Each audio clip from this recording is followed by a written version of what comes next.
ahorita vais a jugar en su campo y con su público.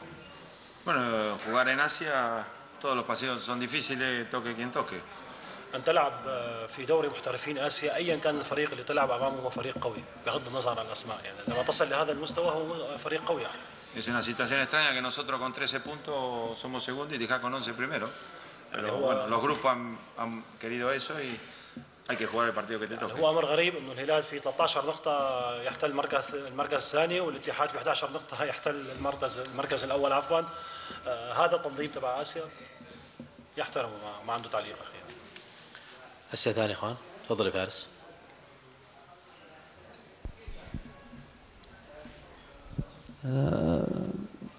مباراة الجزيرة والسبهان قيمة قبل مباراة الهلال بساعتين، والهلال دخل المباراة هذه وعارف نتيجتها.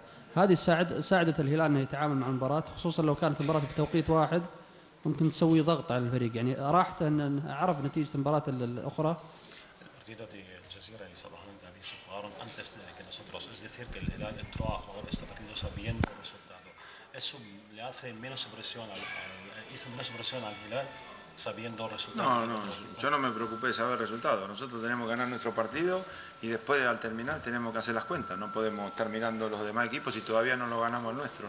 يعني كان لا يمكن أن يفكر في نتيجة الفريق الآخر ولا بحث عن أنه يعرف شو نتيجتها بالوقت اللي كان هو لسه ما لعب مباراة، بمعنى أنه كان هو يبحث عن الفوز في هذه المباراة ثم من بعد يجري حسابات النقاط.